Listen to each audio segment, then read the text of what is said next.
Welcome back to another episode of FTBL Final Whistle. It's myself, Lyés, and my wonderful co-host, CultureCams. And look, Europa League, we're here again, man. Thursday nights as always. And today, honestly, it looked like United were going to be held to a 0-0 draw against Omonia until right at the death. Scott McTominay comes in clutch. But before we get too much into the game, of course, guys, make sure you drop a like, make sure you subscribe. We're here. There's content on this channel every single day. So make sure to tune into all of this stuff. But without further ado, Cam, how are you today, bro? I'm all good, man. I'm all good. You know what I mean? Thursday nights, bro. Main event, as they say. You know what I'm saying? But the games are a bit mid today.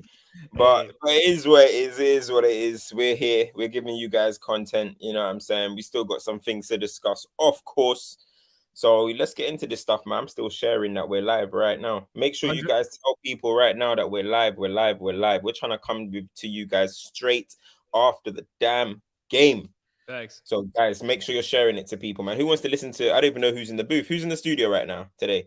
Who's listening? Raphael, he's here as always, man. Shout out, Raphael. Studios. Who's in the BT studios today? Oh, bro, you know me. I shouldn't actually say. I was gonna say I'll be on that VPN, bro. I'm still watching. Oh God! I got no idea who you guys got on BT. I think they were saying Paul Scholes because I saw someone at halftime was saying Paul Scholes was boring as hell.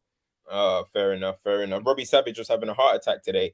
I like Hargreaves, to be fair. But let's get into this, man. Let's get into the game, bro. Listen, the first game, we all know how it went. It was a nervy one. We went down at one point, then we were 3-1 up. It was the Ronaldo game for all the wrong reasons, but we came away with the win. Today was completely different, bro. From minute 1 to minute 90, it was like, I can't remember the goalkeeper's name. I think he's Nigerian, so you should know who he is. Is it Udoa? Is that his name? I don't be paying attention to him, bro. All I know is that he had a howler against Ghana and cost us from getting to the World Cup. So he goes by no name for me, bro. Hey, well, today I'll tell you what his name was. Prime Neuer today, bro. Prime Casillas. This guy showed up. I know before the game he came out and said he was a boyhood Man United fan, and today it looked like he was playing for a move. Uzohu, thank you guys. Uzohu is the goalkeeper for Omonia today, who literally probably put in the performance of his life. Denied Man United so many times, yet at the end, when it looked like United were going to come away with a draw, which would have probably buried their chances of winning this group, of Sociedad winning in today's other game, Scott McTominay comes in clutch, last minute of the game. Sancho finds him in the box. And we'll talk about Sancho as well, because I thought it was a decent cameo compared to what we've seen in the last few weeks. And McTominay gives Man United the win. There's a lot of individual performances that I want to get into, but everyone is talking about one man right now, and it's not for any good reasons. It's Bruno Fernandez. Someone that me and you are both not the most fond of, to be absolutely brutal. And yeah, Cantona Forever is saying, please talk to me about how Man United must find a playmaker and move away from the Bruno waste. I'll let you take this one away. Bruh, you know when you've been ignoring something for so long. The worst thing is people haven't even been ignoring it. But you know when you have something, you're just ignoring it. You're ignoring that itch, bro. You're ignoring that little itch on your back. You know what I'm saying? You're like, whatever. And then you go and check, and you got a flipping massive mole that you actually need to really go to the hospital and check out. You know what I'm saying? That is literally what it is. It's that itch, bro. It's that itch. Wait, hold on. I got to pause right there. K's, never say that again, bro. I have never, ever compared Bruno to KDB. Please, bro. Because he's a regular in this chat as well. Okay. That was Lyés. And Lyés, tell me the truth. Hold up. Hold up. If you're gonna throw it at me, let me defend myself, bro. All right, no more. Last year, there was a point in the season. It was last year where KDB, the first half of the season, wasn't playing much. And in fact, even the season before, I thought that he was actually on the decline. And I came out and said, I think Bruno right now on form is the best number 10 on the planet. Very clearly, I can tell you right now, I do not hold that opinion whatsoever. I only call him 2027. People are saying number 8, Fernandes. He goes by number 2027 because that's when his contract expires. But continue, bro. Don't let me interrupt you again. Listen. Okay, cool. Fair enough. But yeah, no, listen. With Bruno, the thing is, man, like, bro, it's one of them ones that we know everything that we can speak about with this guy. We've all talked about when the goals and assists dry up, what type of performance would he be? What type of player would he be? How can he influence games without scoring goals, basically, right? or score an assist in, and he's showing that he can't do that much. And the weirdest thing about it is the one thing that actually kept Bruno, as I'm mentioning, relevant was the goals, right? And now he is actually in goal scoring positions a lot, and he's become so wasteful. Because the reason why that's happening is because he's not scoring anymore. So now when the chances are coming, he's snatching. When the goals were flowing, the penalties were coming, and you're in that goal scoring mood, bro, when you're in front of goal, you're cool. You're calm. Let's be honest. Bruno was a pretty deadly finisher at one point. He'll put it in the back of the net when he has the chance. But now he's snatching at it, bro. He's anxious in front of goal. He paints a frustrated figure in front of goal. Do you know what I mean? And that's the problem with him. And not even only that, like his passing, his overall play, it's just not good enough. You know what I mean? And in such an important part of the pitch, because somebody like in Bruno's role, if you take away a Bruno and bring in somebody else, that could potentially be another 8. So all of a sudden you have 2 8s and a 6. Or it could be a 10 who actually has retention skills, who actually gets the team up the pitch. Because the issue with Bruno is he can't dribble, he can't ball carry. Everything has to be through his striking ability. So whether that's going to be a solid pass or a shot to score a goal.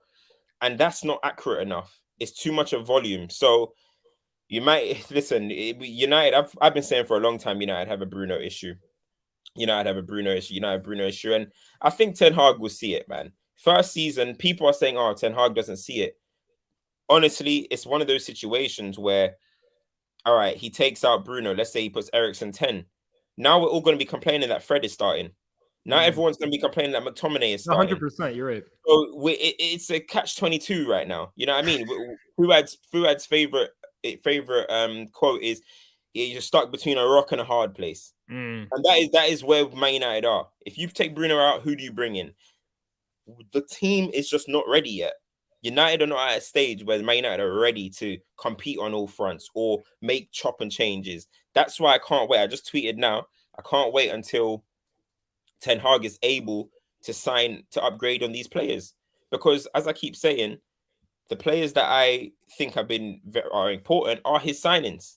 Do you get where I'm coming from? So I'm looking forward to seeing who we can bring in, because right now it's stopgap. A lot of it is stopgap, and a lot of it is making the best of what we can.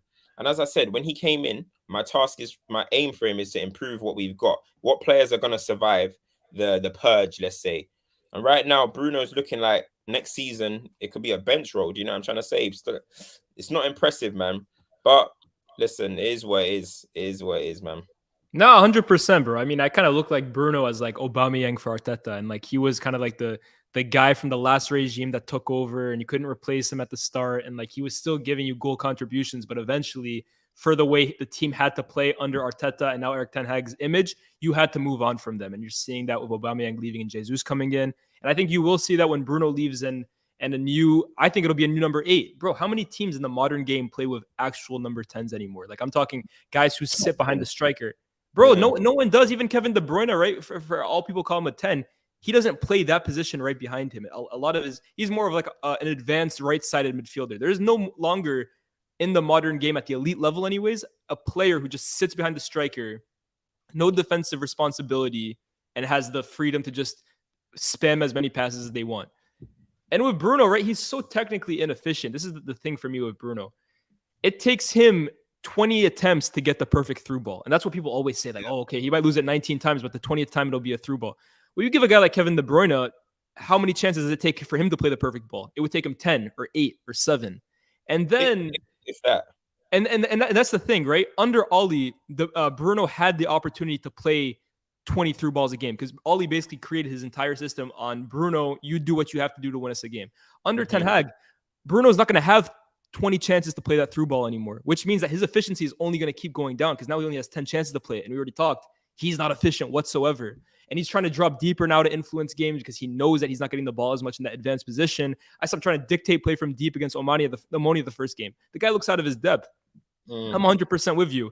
For Ten Hag to be able to play the way he wants to play to a T, there are a certain amount of players that have to leave. I maintain it's still the goalkeeper, and I maintain that position in midfield. You need someone who doesn't treat the ball like a bomb every single time he has it at his feet. This guy's weight of pass, bro, is one of the craziest things I've ever seen. I don't know if you saw in the first half, there was one instance where, bro, it's like he like shoots passes. That's what he does. He shoots them. Yeah, I genuinely think look, I genuinely think if you gave many players, like we're talking about top professional football players, if you gave them that many opportunities to try and stick a pass or stick across, they will get one eventually. You know what I'm trying to say? Bruno does have random moments of quality where he can score a long shot or whatever. However, if you give most top level players an opportunity, as many opportunities as he does to get on the ball and create chances or whatever, they will end up doing pretty much the same thing. You look at someone like Madison or whoever, if they were allowed that much opportunities to create, you will see this, you will literally see pretty much a similar kind of thing, or even you'll probably see it better. I remember the season where he had that amazing season, right? Bruno, only Bruno received the most passes towards him than any other player in the Premier League that season. So that season that he had a great year, he received, I believe it was 18 to 19% of Manchester United passes. Second was Grealish at 14% for Aston Villa. And we know how much that guy had the ball at Aston Villa. Yeah, his So you volume was actually think crazy. about, Yeah. and he ball carries. So you actually think about how much Bruno had the ball. If 19% or 18% of the passes were going towards him, yeah, you're going to get these goal outputs. You're going to get this opportunity to do all of what he's had to do. But since it's reduced, you're starting to see a player that can't seem to kind of find what he's useful for at Man United at the moment. Are you the one that's initiating the press? Are you the chief creator? Are you the goal scoring midfielder? At the moment, you're not any of them. Do you know what I'm trying to say? You're not really any of them. So that's what his issue is at the moment. But United are still going to have to rely on him. You're still gonna have to rely on him in certain situations. United are still gonna have to rely on him in certain situations, and let's see what happens, man. But listen, I stand the same with him. I don't think he's gonna necessarily improve. One thing about Bruno is that people talk like he's a top level player. No disrespect to him, but he hasn't really done anything in the game. To say he didn't win much in Portugal, he doesn't play much for. He doesn't even start necessarily all the time for his national team. He's came to Man United and significantly boosted his profile. Yeah. You don't have to hold him on this pedestal anymore. He doesn't. It's not the hero complex anymore. A team are trying to build and a team are trying to create something special. I don't think Bruno can be the integral part of it. Do you get where I'm coming from? He can't be the key man of it. Either you be part of the system or go somewhere, bro. Happily go somewhere else and be that key man. Bruno can easily go to a team below Man United level or what we're trying to aspire to and go and do 20 league goals again, He easily can. Of course. But at a team like Man United, your best player can't be Bruno.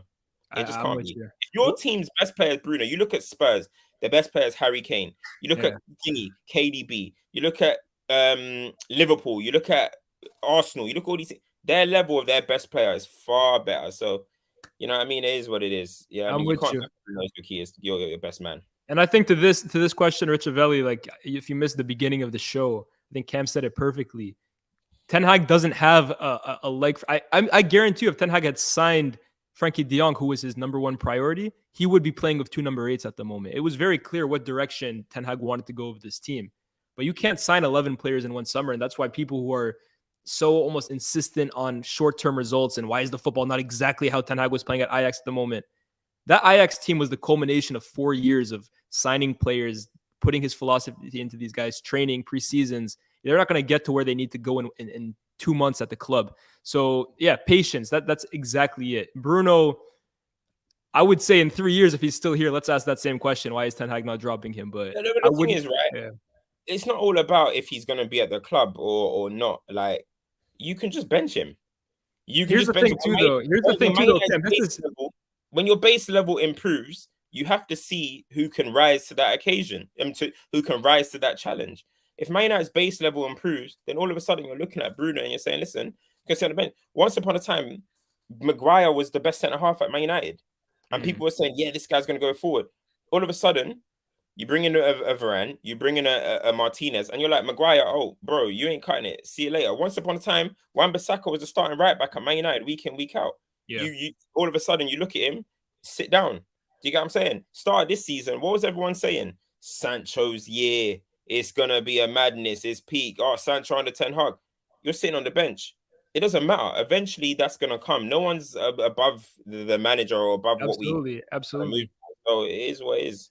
I think this is too important, right? The contract and this is I criticized the contract to the Hills, man, when they gave him that extension because I felt it was undeserved. Like after the season he just had, that was not a season that warranted staying longer at the club. But it's kind of like the De Gea situation now, where this guy is one of the highest paid players in the club. He's a senior figure at the club, and it's going to be very difficult now to kind of just move him on because you've committed so much money to him. And like Ten Hag is not in the business of making enemies his first season there. Bruno was probably a very popular person in the dressing room. He was always going to start off the season. But now we're getting to a point, right?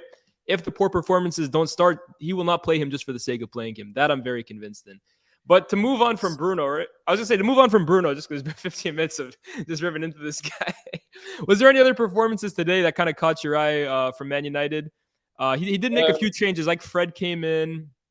Malacia came back into the 11. I thought Malacia did fairly well, especially on the ball in the first half. Anything that really popped out to you or not? Not really, bro. I feel like United were creating a lot of. United had 32 shots, should have been out of sight in the first half. Rashford had a few chances. I think Casemiro was good today. Anthony, his retention looks good. I still want him to stop waiting for two players to come. As soon as you get that one, go at him. But his retention looks good. His intent is pretty decent as well. He looks a comfortable footballer, and that's nice to see. All round, I think the team, like, you're looking at it, you think, oh, Man United won 1-0. Man United won 1-0 against what's their name? Omonia, and you look at it and think, oh, that's poor. However, I think the performance was pretty decent. The second half wasn't as good as the first, but United penned them in. You know what I mean? They were pinned in the whole half. Every single time Man United were winning the ball in United in their half, and then creating chances, bro. On another day, that could have been 4-5. You know what I'm trying to say? So yeah, man, I'm good. I'm good with the performance. Newcastle's a bigger game. You get those, you get in, you get out, man. You know what I mean? Take the victory, 3 points. Thank you very much. I ain't really complaining. Some people are gonna start making a big fuss out of something, but I'm good with it, man. I'm good with it, honestly. 32 shots, and how many were on target? 14, I think. 14, and then I saw about 2 Bruno skies. I saw 2 McTominay, I believe, skies in positions where you should be working the keeper. Like, it was a comfortable game for me, and that's how it should be in it. I want to talk about Rashford very briefly because I actually thought that he was one of United's most lively players. And I know people were in my mentions when I said it, saying it's only against Omonia. I would look electric against Omonia, but I think like he just looks a lot happier, bro. And I know it's a little cliche to say that, but he's actually getting the ball and being positive and running at players, which is something last year that we didn't even see anymore at the end of the season. And at one point, I think even today, a bit like the first game against Omonia, if you notice, Kim, when he kind of played Martial and Ronaldo kind of up front together, maybe Martial a little withdrawn from him. Rashford almost looked the same today, a little withdrawn, but centrally right behind Ronaldo. And I thought he was probably Manchester United's most threatening player offensively today. I thought like he was bright, could have scored a few goals in the first half. And I think we talk about explosive wingers at United. They don't have too many of them, right? They have a lot of ball to feet wingers that like to retain it and to pass it back to their fullbacks. Rashford is really the one that gets on the ball and makes things happen. So if he can continue to do that and then add more goals to his game like he had in the past few seasons, that bodes so well for Manchester United, right? Yeah, no, for sure. My only thing with Man United is that when you're playing teams like this, the passing has to be perfect. Every move has to feel kind of perfect for a chance to be created, because we don't have enough men in the team who commit the opposition. You know what I mean? We don't have people that are like attracting 2-3 to just go past them or create space for another person. We ain't got like a ball carrier in the midfield. Did you get where I'm coming from? So that's something that I feel like United need, like a ball carrier in the midfield. But listen, that's all in the future, I guess. But I do think United needs someone that can just go past you, and it opens easier chances. People seem to think when you look at City, all these teams that create chances, well, it's not just through beautiful passing, it's through these teams coming out and having to address one player, making that player free. But United is you have to get everything perfect for that chance to come. But if you can do that and get 15 shots on target, then you're doing pretty well. But against the Newcastle or Tottenham, Chelsea that are coming up, it's gonna be difficult. But yeah, man, I think in the final third, just that final action, like exactly as my man saying here, there was I think there was a time where Rashford could have crossed it.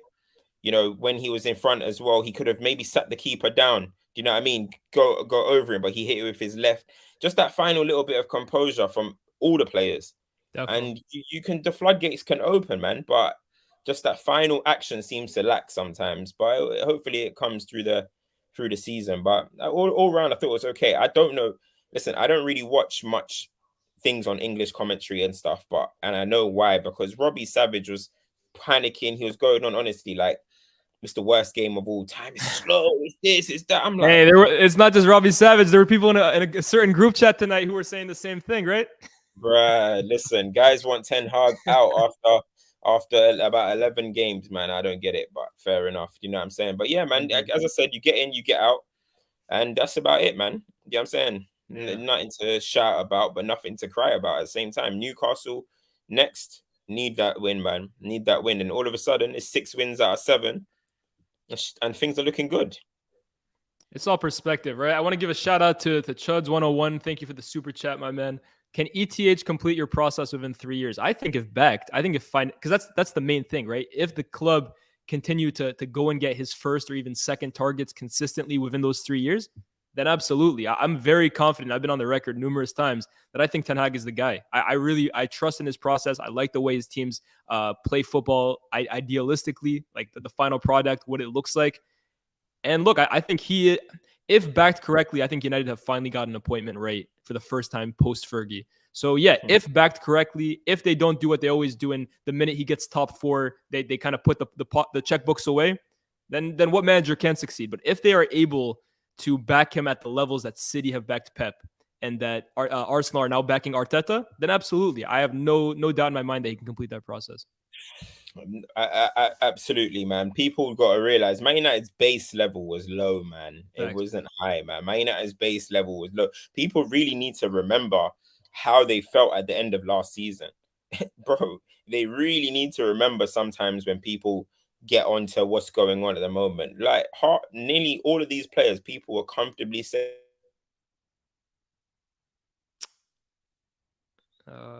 they would happily sell. They don't want to go as low, man. It's not coming into a team that have done anything. United haven't won nothing. You know what I mean? It's a team that haven't done anything. So people got to realize that, man. It's gonna take us a second. Hopefully, with a manager like this, if Man United's board as well, it's a lot of hopefullys. But if the board can move active as well, you want it to be accelerated. You don't want it to be 3 years. I don't want to sit here and say, hey, 3 years, wait for 3 years. No, I want to say next season United are going to be serious. You know what I mean? But the board it's a whole collective unit. You look at Chelsea, for example, right? You look at Chelsea. What's my man's name? Potter. Yeah, you look at with Potter. Bowley's gonna back this guy, bro. Bowley's gonna back this guy 100%, 100%. And United need to have that kind of. We need to have that kind of trust. But yeah, man, let's see what's going on, man. Are you doing this because you want everyone to see your watch? I saw someone in the comments. Nah, it ain't no Rolex or anything, bro. Don't worry about that. I was just going like this. You sure? I don't know, because I've never seen you do this, bro. Now all of a sudden, who is it? Saeed who does that and he goes, oh yeah. Saeed is like this. Oh, what's the time? Oh, we get it, bro. You got a rollie. Yo. Nah. But listen, at the end of the day, this is Europa League action, so there's only so much we can really talk about. Just very briefly, we got Newcastle now at the weekend. Is there any big changes you would make to the lineup that we saw today? Do you want to see any guys back into the lineup, or is it kind of like what are you thinking on that front? Can't lie, yeah. That Joe Linton test. He's got legs, bro. This is the battle of the Brunos, bro. That's what I'm looking at. I ain't gonna lie, bro. I wouldn't start Bruno myself. You know what I mean? Personally. Give me your lineup then. Same back 4 and keeper. Same back 4 and keeper. Keep Fred away.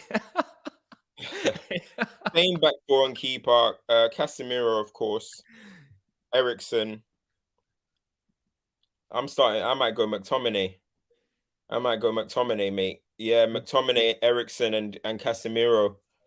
And then I'll go, has to be Ronaldo, Rashford, and Anthony. That's what I would go for. That's idealistic, bro, because you just Oh, know. McComb's banned. That's true. McComb's Hey, banned. Fernandez, welcome back. We can't beat this guy. Can't beat this guy, man. Same team, except from Ericsson for Fred. And that's about it, man. Fair enough, man. That's a solid lineup. I think I'd probably go for the same. And look, Newcastle have been decent this year, but it's nothing that Man United can't handle. I think we're gonna call it here, guys. Just because Europa League, we ain't. Guys, hit the like button, man. I'm hearing the likes are terrible right now. I can't see it, but hit the likes, man. What's going on? Hit that like button. I was gonna say we'll take a few more questions actually while you guys rack up the likes. But if you guys got any questions about Man United, anything else that happened in Europa League, I think Arsenal won today, right? 1-0. Yeah, Arsenal won 1-0. These guys can't be stopped, bro. Yeah, still angry at Asllani. Hey, bro. I like his mentality. Thoughts on Dalot today? Yeah, that's your boy. Yeah. At least get the right name, mate. Who's Deloy? He corrected himself. I think I thought he was all right. I don't see what is there anything that he did wrong, or I know he had a little bozo moment for one of their chances, I think it was, but other than that, I like the way our fullbacks play inverted. I think it's so key to how United win the ball back in our half when our fullbacks are inverted. It helps us in possession. I think it was all right. His crossing needs to improve, Dallows. It needs to improve 100% because he overhits it too much. Yeah, I like Dalot. I'm going to change on that. I really like Dalot. But yeah, I think his crossing just needs to improve. I thought that for a while. But he still offers the thing. He's always confident to get on the ball. He helps us inverted, and same with Malacia for me. So yeah, man. And so yeah, I don't really have much to say. Yeah, Sancho, somebody said Sancho is good. Decent for the goal, I guess. I don't know if he actually wanted to get that to McTominay, but decent movement in the box. I want to say one thing, right, before we dip. David De Gea, hey, man, I ain't never seen you act like this before. I ain't never, ever seen you. Someone said today, Cam, bro, this is his contract year. He's playing for the contract, bro. You know, in the NBA, bro, they got 1 year left before free agency, and they start balling out. Bro, he played he's doing like Brunson. He's playing like Brunson. Man, he's playing for that max, bro. He's trying to get paid, bro. Listen, he ain't fooling me. He ain't fooling me, De Gea, man. He ain't fooling me. Same way with Luke Shaw. You guys can get fooled if you want. These same criminals are not fooling me. I don't care what Lindelof does as well. We can go and I agree. 10 clean sheets in a row. Man like that need to leave the football club, bro. I ain't getting fooled, bro. That's what I'm saying. No, 100%. Look, guys, we're gonna leave it here. Thank you everyone to tuning in, because bro, Europa League, I wouldn't blame you guys Thursday nights for going to do something else, but instead you're chilling here with us. We appreciate it. Make sure, guys, again, smash that like button. This shit is free. We ain't charging for it. Smash the like button, subscribe, turn your notifications on, share it with all your friends. Let them know Wednesday and Thursdays we are always live. And we'll catch you guys next time. Yeah, so wait. Somebody said, are we going to get City? Yeah, City Pool, the Stoppage Time TV on Sunday. Yeah. We go live straight after 6:30, Stoppage Time TV. We're going to do the City Pool breakdown, of course. You know, we're going to discuss that and everything else in the Premier League. So Sunday at 6:30, Stoppage Time. Do not forget that, people. That's why you need to subscribe. Make sure your notifications are on as well, so you can join in the live and we can be discussing there. So, guys, we'll see you guys there. Quick 30 minutes. Big up Arsenal. Big up United for the victories. We need those two teams back on top, because right now it's all fugazi. We know when the most hated two teams are at the top, football is at its peak. That's all I'm going to say, man. So, big up Arsenal and United, man. We move, man. Catch you.